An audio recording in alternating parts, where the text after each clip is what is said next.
the Gremlin. From a murky piece of Chinese folklore, to alleged World War II aerial battles, and to the silver screen, these strange entities have infested our imaginations.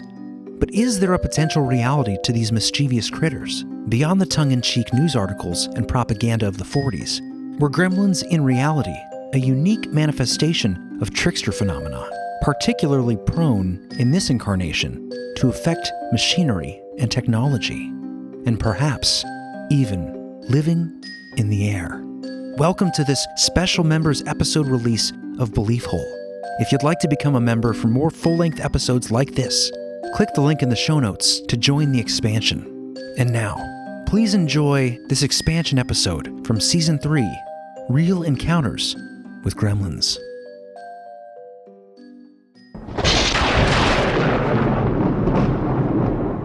Because you never can tell. There just might be a gremlin in your house. Oh, yeah. Oh, man. Iconic music. This is like childhood nectar right now. It is. That's a definite band name. Childhood nectar. For those of you who don't know, this is the Gremlins theme from Gremlins. The movie Gremlins. Yeah. The end credits of the first film, I believe. That's where you get that wonky synthesizer going in there. It sounds like they're singing. Man, what a good movie, dude. There are a lot of weird movies like that. Did you know that PG-13 rating was created because of Gremlins 2? The violence in it? No, it's Gremlins 1. Was it Gremlins 1? It was after it had come out, I think. There were like 2 actual on-screen deaths where Gremlins murdered people. Really? They didn't want kids like wandering in thinking it was like a G-rated movie. Right, because it's got PG puppets and... I mean, I can't believe that there weren't more violent movies before that point, though. But Well, there were. I But think this was a weird mix between childhood, like there's puppets and there's a lot of kind of gaggy stuff in there, like funny gag stuff. Yeah. But there was enough violence where it was like, this is a little too dark. Now Yeah. kids are like, Slender Man. Yeah, now they have YouTube and they can see this stuff all the time. But Yeah. I don't know if you remember this, John. There was a really dark scene in that movie. The first one? Yeah, do you remember? I think Billy was the guy, right? Mm-hmm. His love interest, I forget her name. I want to say Jennifer because that's all 80s girlfriends in movies.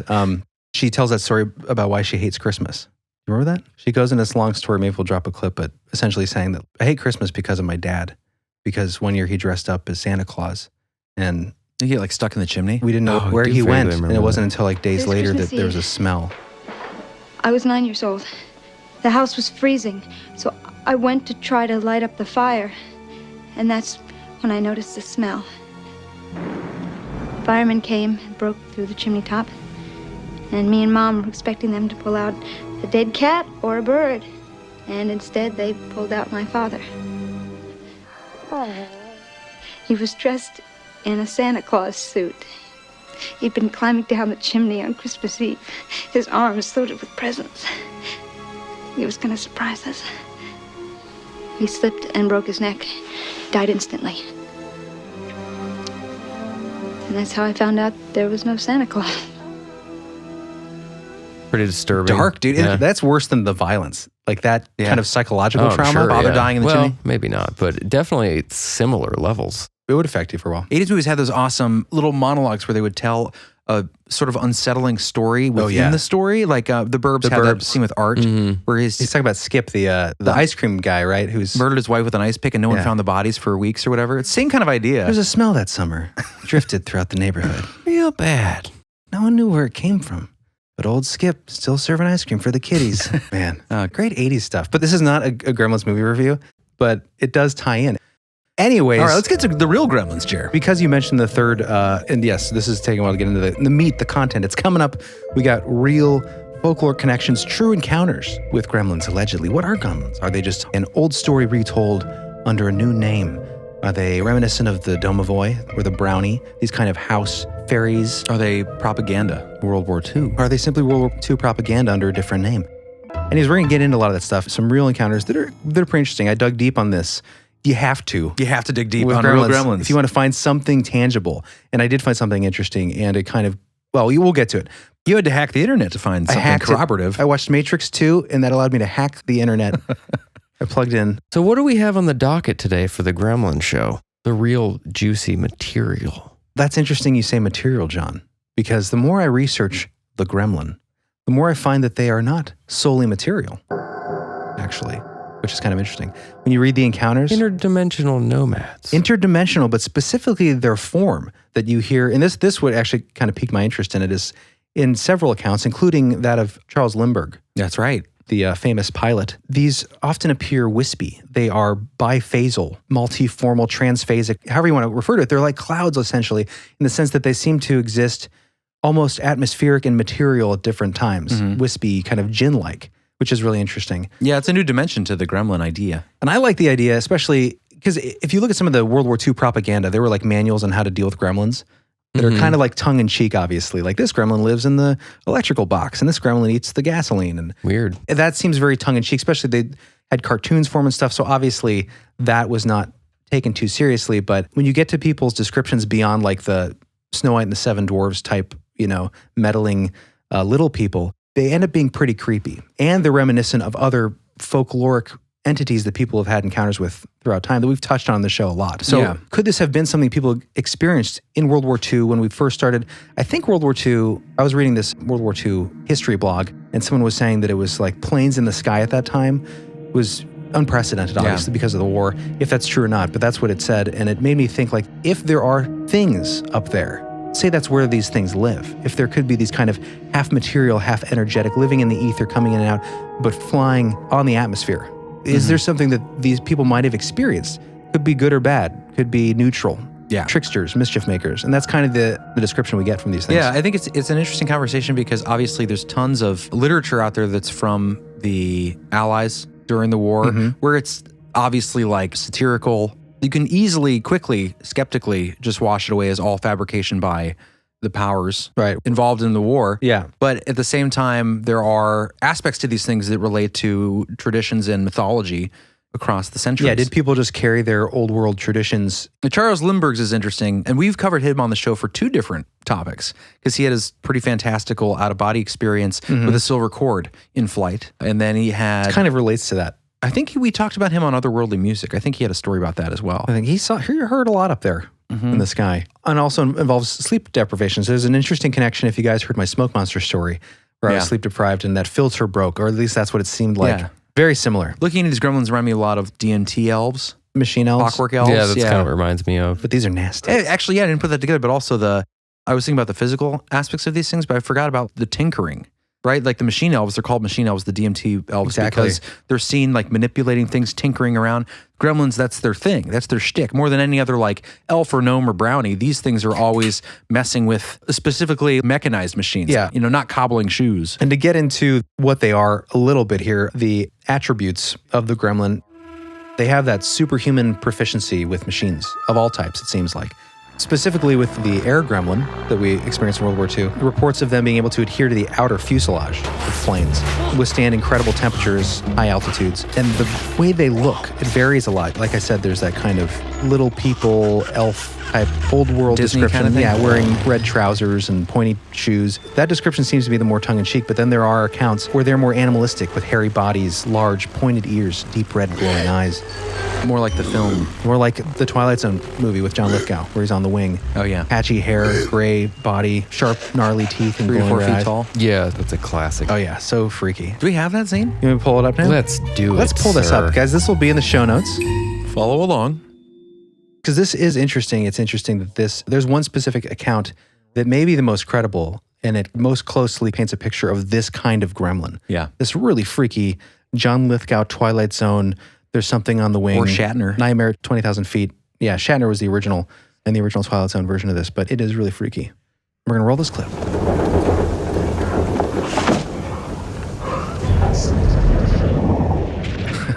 John Lithgow looks almost as scary as the gremlin on that camera. Get a reflection. That is the freakiest moment. So terrifying. Oh, yeah. He like holds his claws up and then jams it into. Yeah, John Lithgow going insane. I mean, this is pretty close to the stories that were told by the people in the war. Some of them. Some of the pilots. They took it a little more seriously. And a lot of that, goes to the question of, was it a psychological issue with low pressure, sleep deprivation? Gonna shoot that window. So John got shot out the window and then got sucked halfway out the window. He's on the... Oh, he's out. It looks like Goro. Predator. Or Goro. It's freaky. Much freakier than the original black and white William Shatner yeah. version. That looks like a dumb Yeti. Yeah. Was this pre-Gremlins movie? It must have been, right? I think so. This isn't What year was this? I think it says in the title. 83. Yeah, this is a year before Gremlins came out. Gumlins. Gremlins. You said that earlier. Like I didn't say anything. Gremlins without teeth. They just gum you. They make it home okay for Christmas. Yep. Yeah. So this came out a year before the Does it film. fly away? It like rolls away into the sky. Weird. Well, that's what they were said to do too. They flew among the clouds. I believe it. Yeah. Yeah. You know, I don't know how I feel about it, honestly. Well, we're going to get into that because we have some real encounters, not just made for TV. But it's important to note that those are inspired by allegedly real encounters by, World War II and World War I. There is, to complicate things, there were people writing fiction propaganda about gremlins during the war, so it confuses the issue. Well, the thing was, this was something that people were experiencing pre-fiction. This was something that the early stories came out over India from the Royal Air Force in World War I. That's where the legend kind of began, the mythology. I heard that mentioned. Is that true? Yeah, that's true. And there's some suspicion. How many stories actually came out at the time? Was it just one? There's a question on, was the guy in the original writing of his account, was it tongue-in-cheek about drinking? Because doesn't it come out of a beer bottle? There's a brewery called Gremlin. And actually one of the sources of the word gremlin, it's kind of a murky history of where the etymology actually is. You have the Old English gremmen or gremain, which is to anger or enrage. Old High German, and in the Norse it's gremja. So the idea of like mischief, to anger, to, basically vex is another definition. And then you have the confusion. There's a RAF or Royal Air Force Bomber Command unit in India. The other idea is that they coined the word by combining Grimm's fairy tales, which Grimm also comes from that same gremlin, and Fremelin beer, the only brand available in India at the time. So the idea that they were either from pilots drinking or just a metaphor for things going wrong. And then of course, there's the idea that it became a scapegoat. Don't blame your co-pilot, don't blame the people working with you. To keep morale high, you could blame it on the gremlin. Like things going wrong. And then we've had that kind of tongue-in-cheek folklore references since this time where you'd be like, oh, there's a gremlin on the TV. It's not turning on, frickin' gremlins. But you do have the real encounters too. Yeah. Going back to the thing about pilots drinking, what I don't understand about that time period, you see this in like Disney movies too, like The Elephant. Oh, Dumbo. But you see drinking causes hallucinations and all the, you know what I mean? Like, I don't understand that. Well, he must have been drunk because he saw little beings come out of his beer bottle. Right. It's like, who sees that when they're drunk? Point, yeah. Like, I've never seen a hallucination when intoxicated. Yeah. I mean, with alcohol, at least. I mean, maybe if you're drinking like engine fuel or something or turpentine. Yeah. But if you're drinking, especially beer, it's not a very hard drink, I mean, there are hard beers, but doesn't that seem weird? That's always like, oh, that guy must have had too many. He saw a vampire in an alley or an alien. I never understood that. It is weird. I don't get that either. Was there something different about alcohol back then? But there's that Bleak House, that story. Was that Charles Dickens? Charles Dickens? I saw the miniseries or whatever with Scully. But one of the characters spontaneously combusts. And it's because he drank too much high-potency alcohol. He was an alcoholic, so he melted from the inside. You found him... Dead, Your Honour. Burnt. A small part of him still alight with blue flame playing round about. Like a Christmas pudding in a pool of brandy. Exactly so, Your Honour.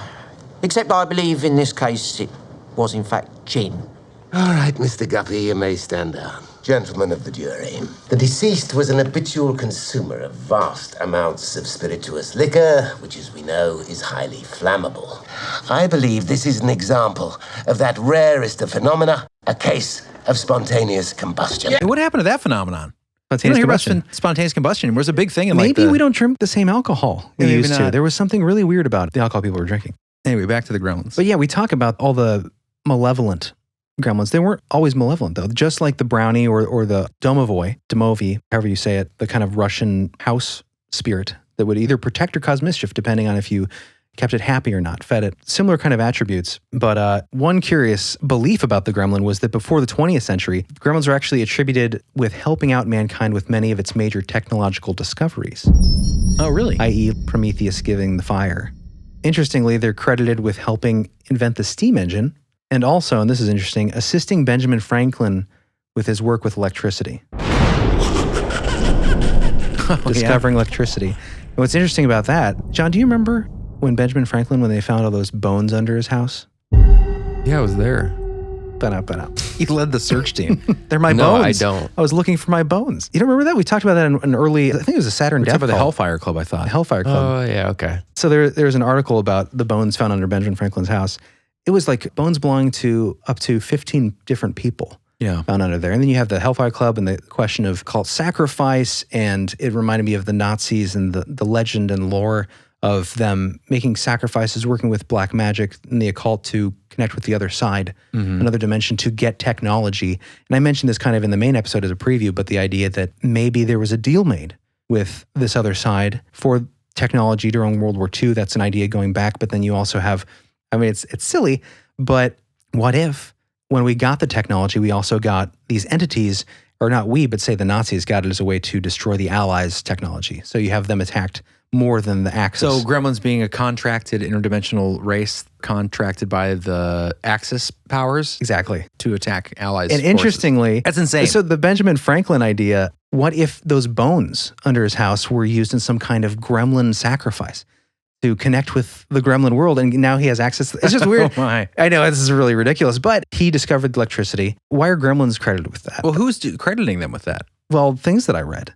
What I read it in things are multiple these? places. Because what I heard was the word gremlin and the whole gremlin concept, specifically under that label, was World War II when that first started. Maybe World War I a little bit. There was like that one report or something. But you're saying things like gremlins were attributed? Yeah, I'm not saying specifically Or was this gremlins, in the but- propaganda of the war, like kind of attaching a made-up mythology? I don't know where this idea originally comes from. I think it was a witness, someone that worked for Benjamin Franklin, came out as a whistleblower. Okay. I mean, it's an interesting idea. Yeah. You know, along these lines, I came across a comment on an article about gremlins. Someone whose personal experience, allegedly, I'm going to read this. Allegedly. Allegedly. We talked about that yesterday. I did. Oh, I did want to say John Lithgow's made it into 2 expansions in a row. Harry and the Hendersons, Oh, yeah. Twilight Zone. That's how we should guide our topic choice for the expansion episodes. It's a Lithgow synchronicity. Okay, so this is what I found. Where do gremlins come from? Along this line. Gremlins. Is it hard to not say gremlins? You said gumlins. That's true. Gremlins. There's gremlins in our mouths messing up our words. I like it. Gremlins. We'll keep that from now on. Anytime we mess up, it'll be a gumlin. I like it. We'll blame it on. So gremlins, where do they come from? And I wanted to explore this occult connection. I didn't get a chance to get too deep in because that's a whole topic itself. The Nazi connection with the occult and talking to the other side. But I like the gremlin twist. I think that's interesting. So I came across along those lines this comment on an article called "Gremlins on Attack" that'll be in the show notes. And this is just it's dubious. It's an anonymous comment, but I thought it was weird because it's the only place I saw that tie-in with my theory of the gremlins being occulted or brought in by occult means from Access powers. Just that's a specific theory. Yeah. So this is cool. My dad was in the Navy, 1942 to 1946, and I inherited some of his books, including a little book called Japan and the Japanese, published by the Infantry Journal. It's a book intended to help our fighting men understand the enemy. And I'm sure probably not super accurate, but this is interesting.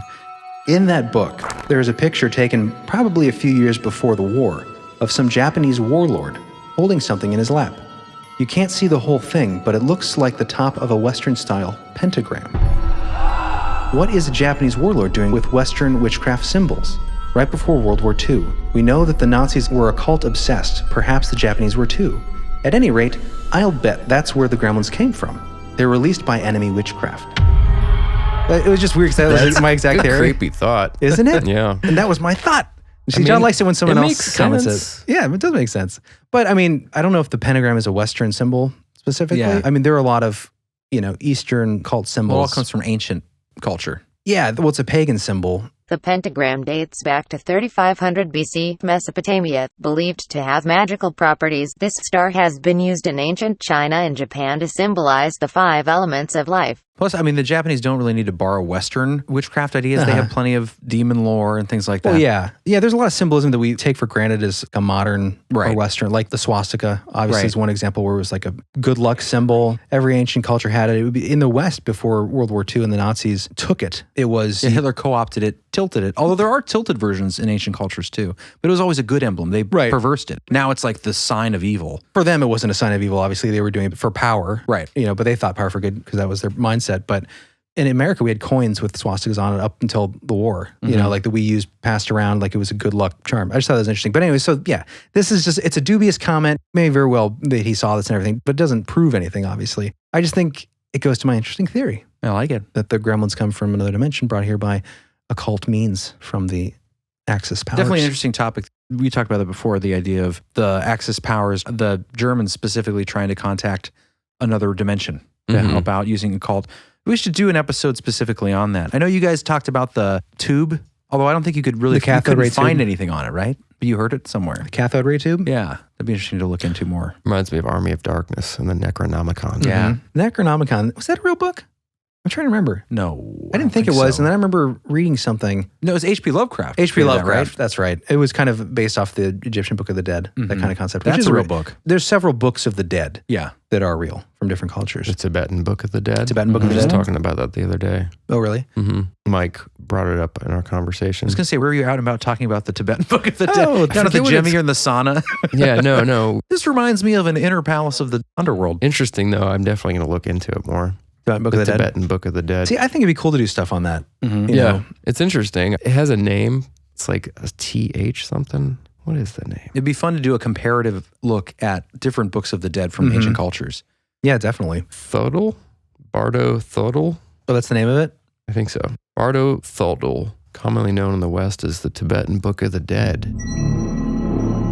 is a term of text from a larger corpus of teachings. It kind of reminds me of the near-death experience. Oh, yeah. It has similar tones. Does it give you like a guide? It kind of gives you, I don't know for sure, but things that could happen, possibilities. Oh, like to be prepared a little bit. Yeah, just kind of like what you might be able to expect in Yeah. some instances. That'd be a great episode because the Egyptian Book of the Dead is similar, where this is sort of what to expect. These are the trials you're going to have to overcome based on your life decisions, things like that. And it describes the sort of maze of things. It'd be fun to do a comparison on those. It's more like a pamphlet Yeah. or brochure, For sure. Come on in. which is kind Let's of see. funny. We'll go over your options here. Well, you guys want to do a story? Yes, One of the absolutely. encounters of a real gremlin. Let's do it. Now, this story, this is interesting because this is the one I wanted to find the most. I found an article, and when you look for gremlin stuff, you're going to get several stories, and only a handful, kind of repeated throughout blogs, just copy-pasted, which is kind of frustrating. And I found one on Mysterious Universe because I found it through Skeptoid. Skeptoid was obviously debunking the gremlin phenomenon, saying, well, these stories are made up. There's no real person that told this story. There's no real background. And one that he mentioned was one from Mysterious Universe by Brett Swanser, which was an account by an older gentleman. I don't know if Brent mentioned his age in the thing, but he's a 92-year-old veteran of World War II, allegedly, at the time of this report, his writing of his experience. And what Brian Dunning on Skeptoid said was, quote, "This story first appeared on the Mysterious Universe website in 2015. No sources given, and I was unable to find any earlier publication of the story."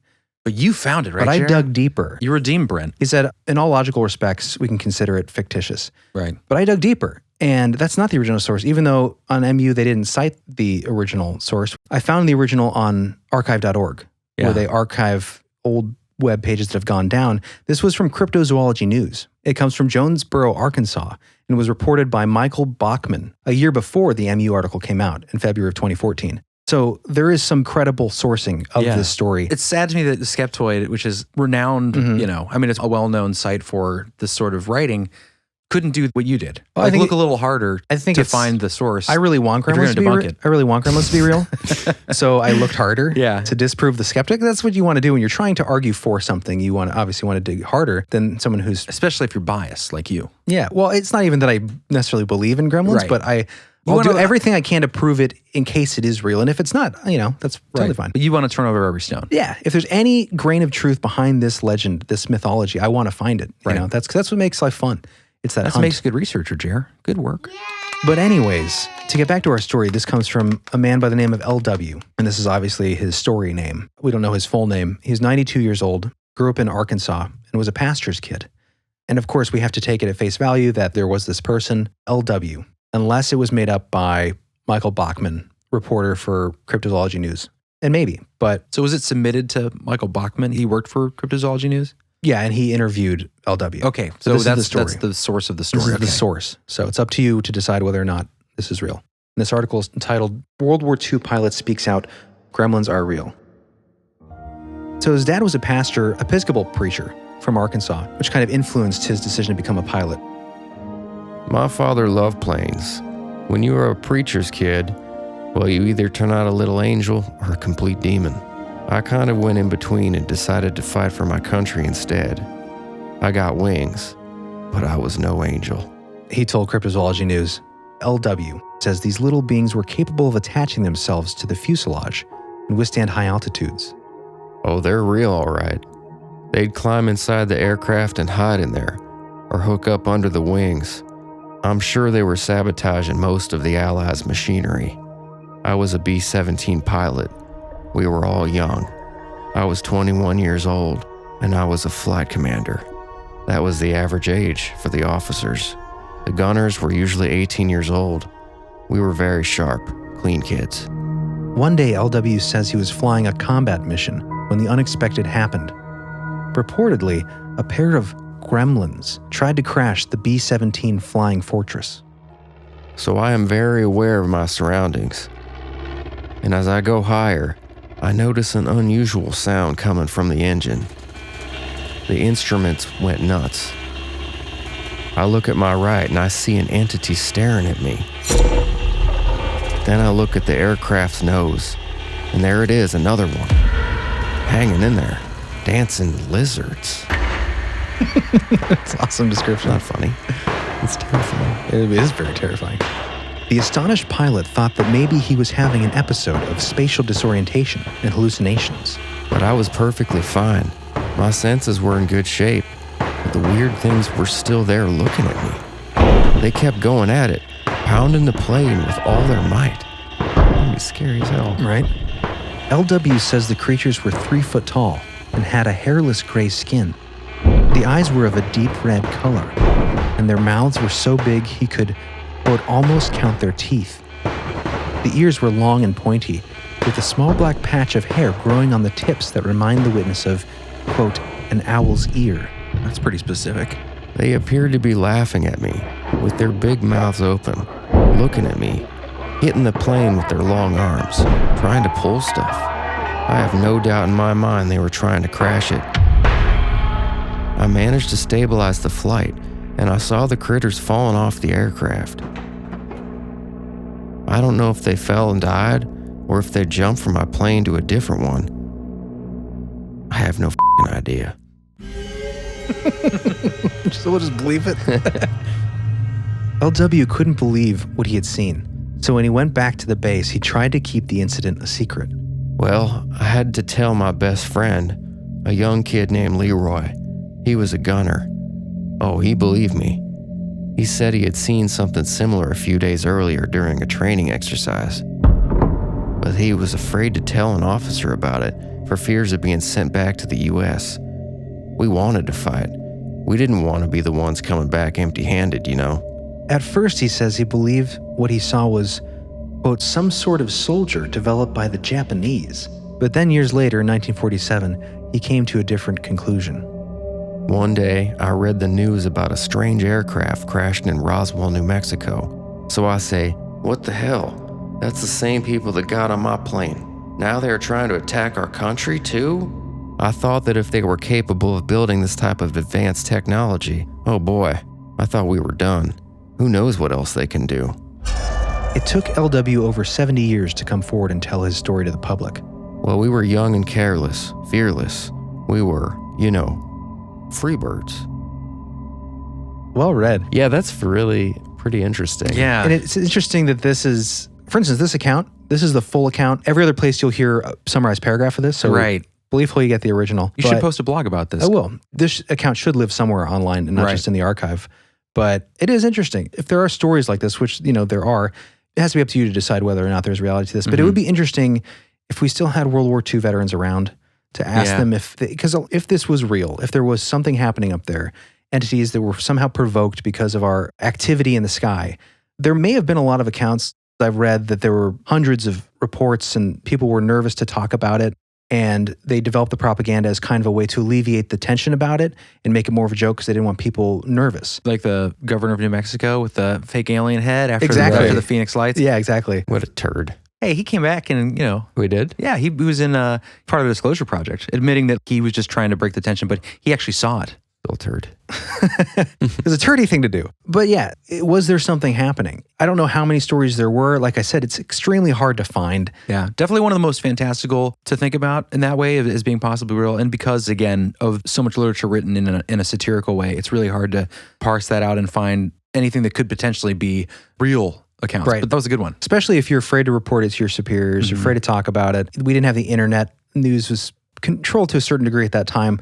What information remains, what stories are passed down. So most stories you find on comments, blogs, and things like that are, my father told me this about Gremlins or what he heard. How much of it was believed by the people? And you hear reports that they were actually believed by thousands of pilots at the time, but we don't know for sure because we can't really ask those people. What was the Lindbergh story? Do we have that Yeah, one? well, we still have several stories. Can we take a break, though? I gotta... Yeah. All right, let's take a break. Let's do it. All right, we'll take a quick break. When we get back, we got some more allegedly true encounters with gremlins. So hang in there.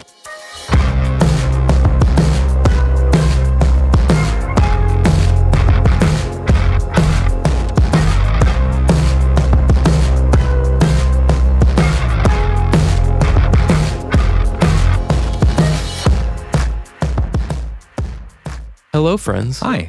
Welcome back to The Hole. So we didn't see any gremlins in the toilet hole when you were taking your toilet break. Weird. It was weird, Jeremy. I guess that was Critters, huh? Yeah. Is Critters that's Critters. the movie cover that had the toilet bowl? Yeah. Did you know Critters was inspired by the Kelly Hopkinsville encounter? I did. Isn't that interesting? Mm-hmm. Which I want to do in depth someday. In the cryptozoological news article that we read, the story of LW earlier, at the end of that article, he says that these creatures were similar to that very account, the Kelly Hopkinsville. A really fun, fascinating, kind of terrifying story. The Critters movie setup, from what I know of it, is that it's like a small town where these aliens essentially invade, these goblin-like aliens It's and in the attack. woods. Yeah. So it was heavily inspired the Critters movie, which is interesting. Yeah, and there's a lot of debate around it. It would be a fun one to do. So let's do it. Let's do it. I'm in. Excellent. Yes. Well, coming back for the break, I thought we would just quickly mention, since this is, we are the generation of the 80s, right? We grew up, we were born in 84, John was 81. So 80s weighs a lot on us. And of course, the Gremlins and Mogwai. Mogwai is a term floated around about. But I just thought it was interesting because when I was looking at the Gremlins thing, Mogwai is a real term. I didn't realize. Apparently, it's Cantonese, which is a form of Chinese, and it means monster. Essentially. It's part of their demonology, right? I thought that Mogwai was just made up for the movie. I didn't realize that it's actually... So that's kind of cool. I've heard reports that they're shape-shifting type creatures. The term Mo from Mogwai derives from Sanskrit Mara, meaning evil beings, or literally death. Meanwhile, Gwai classically simply implies deceased spirits or souls of the dead. Nevertheless, in modern Chinese, it is evolved to refer to usually the dead spirits or ghosts of non-family members that may take vengeance on the living humans who caused them pain when they were still living. So put that together, you get Mogwai. Yeah. It's kind of interesting. It's funny you think about that opening scene where he's looking for a gift and he's like, it's a Mogwai. Oh, it's an adorable name, Mogwai. The guy's probably thinking like, you don't know Cantonese. It means monster. Do you want to buy this monster for your child? Yeah, that's pretty funny. Interestingly, the other thing you come across if you try to do any Gremlins research on your own, guys, or any research on the Mogwai, there's also not a lot out there, at least in English, about this stuff. Isn't there some controversy around the Mogwai thing itself? Well, so the little blurb I see quoted everywhere, it's like the one thing in Wikipedia that's kind of interesting, the connection to like the lore in Gremlins, like is the reality behind it, was that they were, well, I'll just read this little blurb here. This is cool. According to Chinese tradition, Mogwai are certain demons which often inflict harm on humans. They are said to reproduce sexually during mating seasons triggered by the coming of rain. Just like don't get them wet. Exactly. Supposedly they take care to breed at these times because rain signifies rich and full times ahead. Now, the source of that is linked in Wikipedia to this article from the Carleton College Northfield written by Qi Guangzhou, and it's all about the basically like mythology in China when it relates to like water deities. It's called Chinese mythology in the context of a hydraulic society. So I was like, oh, that's awesome. They're going to talk about like Mogwai in here and how like their breeding season is in the rainy season. I don't know if it's just because this portion is the only thing available online, but it did not mention Mogwai. Oh, really? So I don't know if that's whoever submitted that. It's weird that someone would be like, I'm going to add some reality behind the lore of Gremlins and add this random esoteric water god study from China and put it in here as like evidence and no one's going to notice. It's just weird. Well, if anybody else finds that, if anyone here speaks connection. Cantonese or is Chinese and knows some Mogwai stories, please write in. Yes. So let's get back to the real stuff, the Gremlins. Are we going to do Charles Lindbergh? Oh, yeah. I skipped that one. You did. But we could. Let's do that one. And then we have a couple more that we'll kind of wrap the episode up with, get into some more modern accounts. Cool. One coming from a pastor who's had a friend who told him some stories from more modern situation. And then we had someone who experienced this in the suburban streets of whatever town she lives in. Oh, that's interesting. So let's do it. Let's do the Charles Lindbergh. And this is interesting because goes the concept of like, what are they made out of? Sometimes they do appear like misty, kind of half material, half like cloudy. And the description reminds me of my smoke monster experience. You guys might remember that from me telling the story a few times, but You just said it on the last show. that's right. If you listen to the last episode on the main feed, the Confessionals crossover, I talked about it there. But you'll hear some interesting characteristics of this story that parallel it very oddly. Okay, so who wants to read this one? I'm good at reading. Let's do you, John. So this comes from Guiley's book, right? This specific version, Guiley references it. Great book, linked in the show notes. But this particular reading I summarized here comes from HistoryNet. What is the title? It's Did Lindbergh See My Smoke Monster?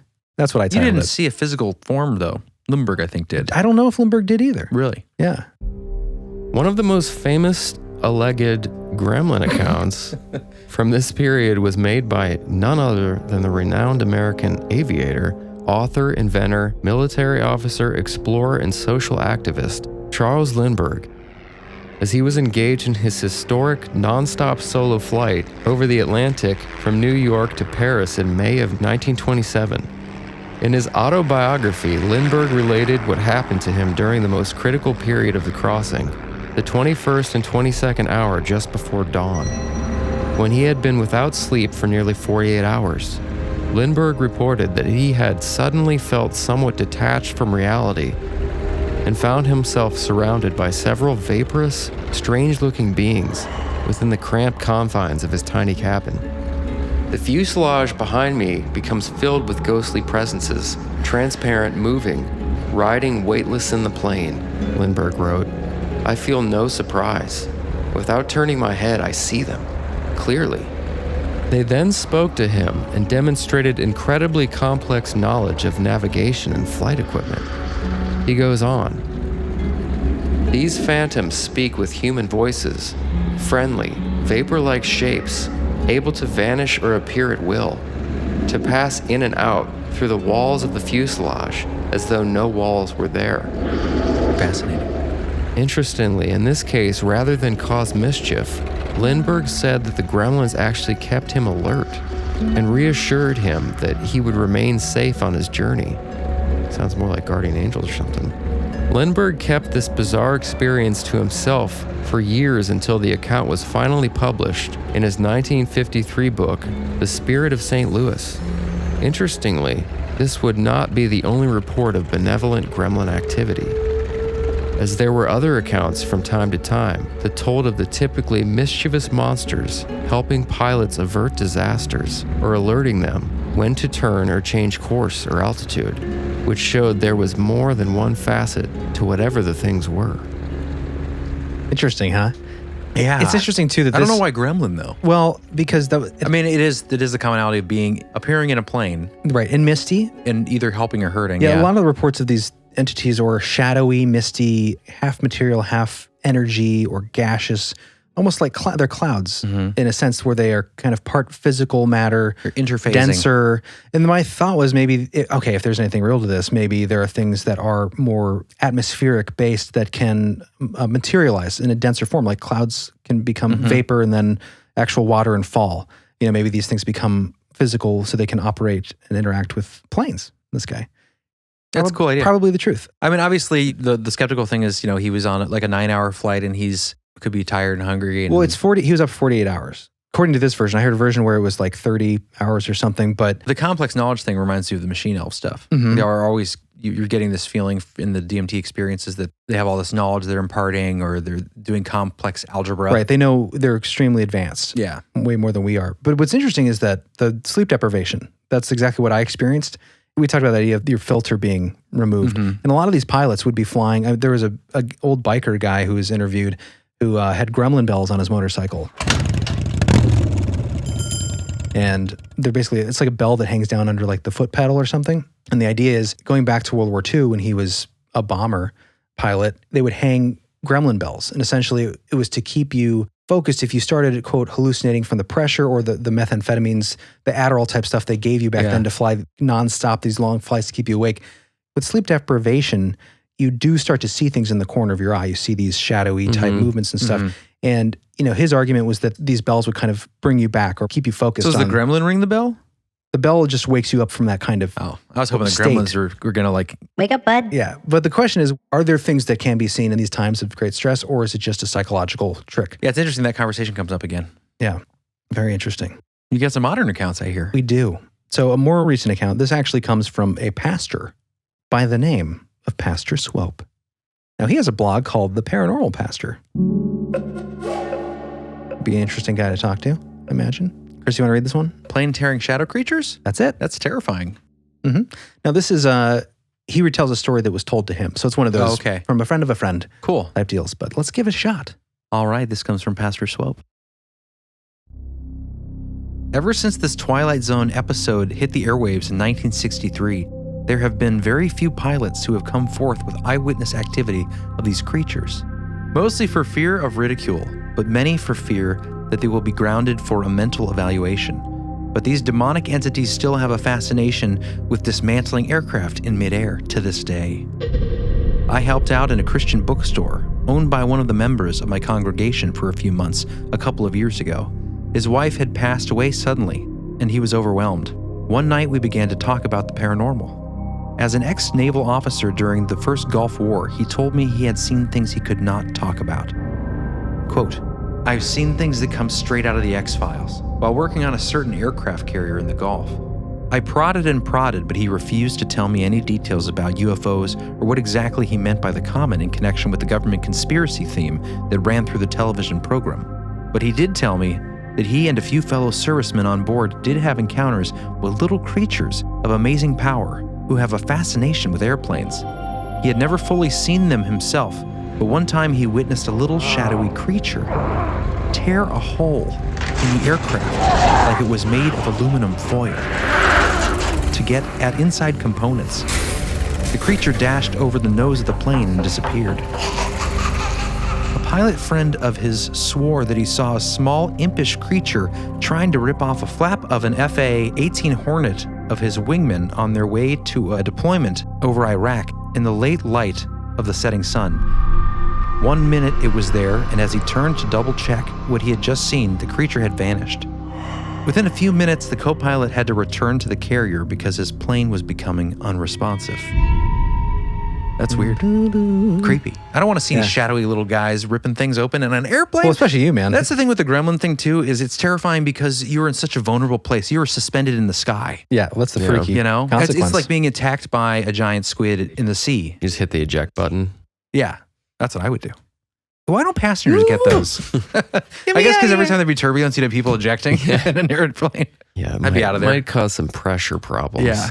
So I'm going to follow that up with, there's a comment on his, this is a short little one, but it's another one of those like, my father told me, my grandfather, that kind of thing. And it's another anonymous comment, so take it as you will. My grandfather's friend flew in World War II. He was about 19. He flew a bomber.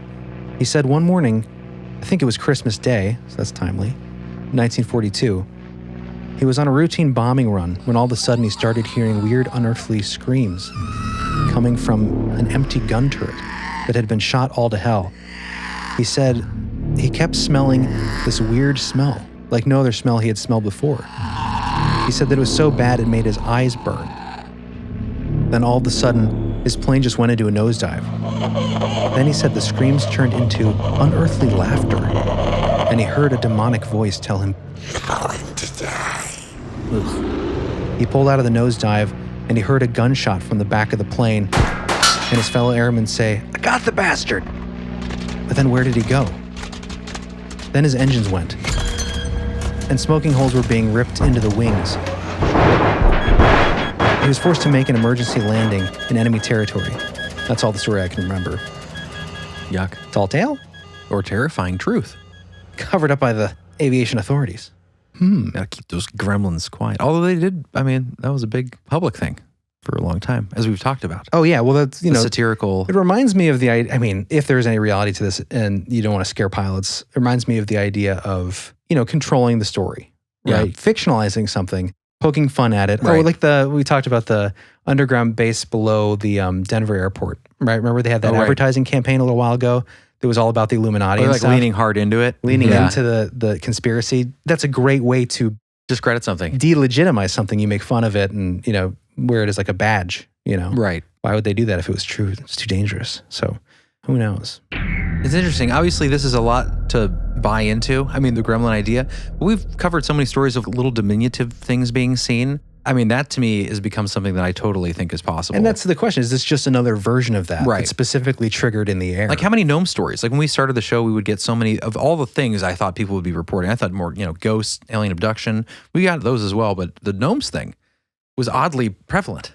Maybe it's because people don't want to talk about that. Normally, so you don't hear about that because, if you're going to get made fun of something, that would be the one to get made fun for. I mean, they're definitely like really bizarre stories. Just the whole pilot thing. When, in the Twilight Zone, I didn't think that would be based on anything. Exactly, yeah.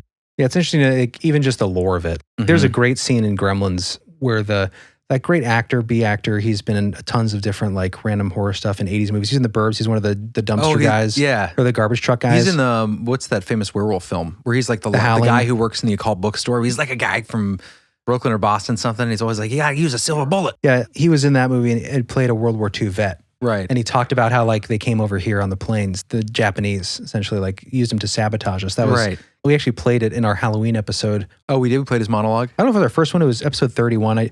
When I was researching Gremlins, I came across one of our episodes, like 20 references down. It's like, hey, that's us. But that's such a good clip. Gremlins. You got to watch out for the foreigners because they plant gremlins in their machinery. That's the same gremlins brought down our planes in the big one. Good old WWII. They're still shipping them over here. They put them in the cars, they put them in the TV, they put them in the stereos and the radios you stick in your ears. There's one more story here. So is this a contemporary account? Yeah, so this comes from, and this is not an air flight one. This is, like I said, in a neighborhood. It's one of those things. It could be like a little person's story. Trick of the eye, what did you see? But then kind of her suggestions after, just kind of interesting to think about. Do you guys remember Gremlins 2, I think it was, where there were different types of gremlins? Oh, that's my favorite part. I keep tying this into the movie. They're thematic. Keep tying the movie, which is fiction, but there's the one... like the sexy gremlin and the scientist gremlin and... Like the Sinatra gremlin. Mm-hmm. But there was the electrical gremlin. Right. And it would go in and mess with computers and stuff. Yeah. People, to this day, some people believe there's like a ghost in the machine there, or even if they're entities, trickster entities or something other dimensional, that they can use this kind of etheric crossroad of the circuit to interact with our world through electricity. And it goes back to the Benjamin Franklin thing. It's funny. I don't think about using the term gremlin. We talk about this all the time when something's trying to stop you from making a good recording on a topic or something like that. Yeah. Anyways, this goes into that, the electrical idea. John, this is, I call it Leering from the Lamppost. And this comes from Forteana Forums, which is a good place to get original stories from people that are interested in the paranormal and have had experiences. Okay, so this takes place in a town called Bidford. This might be in Britain. It's a medium-sized village, and it takes place on a little lane that was deserted at the time. I have always seen things in the dark, but now I'm a rational grown-up. I'm long since past being scared of them. I know that the wolf in the hedgerow is a funny-shaped bush, and the monster on the back of the bedroom door is a dressing gown. It must have been about 10 years ago now, though, when something funny happened. I was a local newspaper reporter then and was leaving a parish council meeting in Bidford-on-Avon at about 9 to 10 p.m. one chilly night. It was wintertime, a cold, dark night, and I was walking back to my car alone. I went to put the key in the door and something made me look around behind me to a shape near the street lamp. I stood there and watched for what seemed like a while. The shape seemed to be a creature about the same size or a little smaller than 5 foot 3 inches, reminding me of that film, a Twilight Zone or something. That's one we were referencing earlier. Where there is a gremlin on the wing of a plane pulling off the nuts and bolts. I was watching and quite enjoying this illusion, not afraid at all, and then it seemed to give me a wicked, leering smile and jump behind the lamppost. I would have thought nothing more of it and forgotten it forevermore, except at the exact moment the shadow shape seemed to jump behind the lamppost, the light went out. That's creepy. I was stunned and quite shaken as I drove home. I didn't tell anyone at the time, but a year or two later, I told my husband at Christmas time. He laughed and said I was suffering from boredom hallucinations, which would be quite likely. Imagine having to report on Dibley Parish Council. You probably don't need that line. I like that. But he wasn't laughing when the dishwasher, cooker, and washing machine broke down all at the same time. All but the washing machine started again a few days later, but it was all rather inconvenient when I was cooking Christmas dinner. And I have sent this story before, or tried to, but it never got through. Weird. Something did happen though. Only the biggest power cut in American history, I think a year or so ago. Yes, I am on AOL. Eek. What will happen this time? Sorry if my little pal is going to break your website. I got it. Yeah. So that connects to like the idea of, there's a theme with like, don't laugh at them. It's like any entity like that. You know, like if you don't feed them, show respect, that kind of stuff, they can turn bad. That's the kind of idea. But with the little people lore specifically. Little people lore, the hidden folk, you know, leaving out gifts, and if you don't treat them with respect. And that goes into the lore we have now of Gremlins. I love that idea, though, that she was looking at this thing. She's just enjoying this illusion that she knows isn't real in the dark. But then it seems to grin and then jump behind, and then the light goes out. Yeah. Just weird timing. That would definitely freak you out a bit. Because with the odds of you thinking you see something, and then when you think you see it move, then the light goes out, that'd definitely be a little freaky. Interesting. That was a good one. I thought that was fun. And it's weird. A lot of these things happen around Christmas time. I don't know if that's just synchronistic. Too. Yeah. It's weird. Like several of the flight stories, this story, and then of course the movie. This Christmas is just synchronistic. Unless they're all made up stories. Well, it's weird too, because then you think about the connection with elves and Christmas. Maybe there's a deeper reality to elves and Christmas. There's an underlying code going on here. You know how we talk about veil thinning during Halloween and the Samhain. Maybe during Christmas, there's an elf shower where they rain down from the sky and onto your airplane. There you go. Interesting. John agrees. I agree. I agree with everything. Good for you. I believe in everything and agree with everyone. And that's how you should always have a mind that believes in everything. No critical thought. I'm the opposite of a skeptic. He's just I believe everything all the time. Is there a name for that? A sucker. Sucker born every minute. A boob. A boob, if you will. That word needs to come back. What a boob. Quit being a boob. I hope you guys enjoyed my best effort at deep diving. That was fun. It was interesting. Yeah. I liked it. A lot more girth to that. I will say, expect to feel. Of all the stuff I came across, seems like there's something to it. Yeah. Well, you know, I think like anything else, a lot of stuff can be connected, and there's a shared reality behind some of this stuff. I do think that this presentation was probably a little fuller. Like most stuff you try to find on YouTube, it's the same kind of stories or references that aren't really sourced too much. There is some good stuff I'll link in the show notes. Or there's a complete just kind of shrugging it off because of some of the satirical stuff written in the 40s. Yeah. And there is a really freaky story actually from the show Dark Waters. I'm sure some of you guys out there know that show. Allegedly true stories submitted to the sky. Allegedly? Say that forever. Great. Look forward to that. It's going to be one of those things where we just say allegedly from now on, and then eventually someone's going to be like, why do they say this? Yeah. They won't know. Be like, hey guys, it's a soft G, okay? Yeah, pronounce it right. About that Dark Waters, he has a story, supposedly received 3 stories from listeners during all the COVID stuff going on, people in the hospitals, and the idea that there's mischief in the machines and stuff. So allegedly, there is an account of this person who wrote into him that works at a hospital, accounting or something, and he said that basically working with nurses and stuff, this first approached by one nurse who was just like freaking out, having a terrible time and saying that I just can't handle this anymore. And she mentions among all the stuff of, she was like losing a patient who's on oxygen. And she said this, with all these machines breaking down and shadows moving about, she's like, I just can't stand all these freaking gremlins. These gremlins are driving me insane. Yeah. And he's like, what are you talking about? And then she goes on to tell this crazy story about this. Yeah. If you want more good gremlin stories, definitely check that out. Yeah. But I'll just summarize it. She essentially tells him that she had this woman on oxygen. She had the oxygen going and everything. And then she left the room and the alarm started going off or whatever. She just came back into the room and the oxygen tank was completely empty. And one of these things about gremlins... And the woman was suffocating. The woman was suffocating and she stabilized her. And then she saw basically this gremlin thing, wispy, just like the Charles Lindbergh kind of thing and other reports, shadowy, wispy figure run under the bed. And she's like, okay, it's just tricking my eyes, but I'm going to look down. And she gets on her knees, looks under the bed, and there's this goblin. This grin, sharp teeth. Yeah, just staring at her. That's terrifying. And smiling, and then... It's like straight out of a nightmare. Yeah. That's why when I wake up in the middle of the night, I always put my legs a little further out. So I can't reach you? Yeah. Little gremlin arms? It's a weird feeling, especially wake up from a nightmare. Oh, yeah. I know it's ridiculous, but what do you mean? I don't like the feeling of that space underneath the bed, you know? Yeah, oh, absolutely. Like you don't know what's there. Night. Wait, but what do you mean you put your legs further out? Like when you step out of your bed and like right Oh, when you below- get out of your bed. I think you mean like when you're laying down. Yeah, when you get out of bed, you I kind don't of like want them jump to off like cut my Achilles heel. Yeah, Right. slice it. and then start gnawing on you. I used to jump. I used to jump from my bed. Oh, that's a little extreme. Well, I was a kid. You know, Oh, I I'll thought still do it, this was- John. I just don't get out of bed at night. Yeah. Chris was like, wait, what do you mean? He was trying to understand your strategy because he needs strategy. He has actually like a drone that lifts him. Oh, yeah, monkey Flies him over. bars that lead to Called the door. a fear carrier drone. It just A lifts fear me out of bed. A fear carrier drone. Oh, the other thing I was going to say about that Dark Water story that's interesting is the idea that it like huffed the oxygen, sucked it all down. Mm-hmm. That's a theme in the aviation stories is that it would drink the petrol. Like any Oh, fluids yeah. and stuff, it would consume it. And what's weird, I think you see that kind of stuff in the Gremlins movie. They just consume Right. everything and they'll be eating electronics and it all goes back to the lore. But it's interesting that if this story is real, you know, from the Dark Waters listener, that would be fascinating. The story, I mean, it goes on from there and gets more and more intense. And I think a little harder to believe just because more and more people see these things. And if it's true, it's fantastic. You guys check it out anyway if you haven't heard it. We'll put a link to that in the show notes. But anyway, yeah, hope you guys enjoyed this episode. And for us, Christmas time is coming up. So Merry Christmas to those of you who will be enjoying that. I guess we'll have one episode probably come out after Christmas. So stick around for that. But yeah. Alrighty.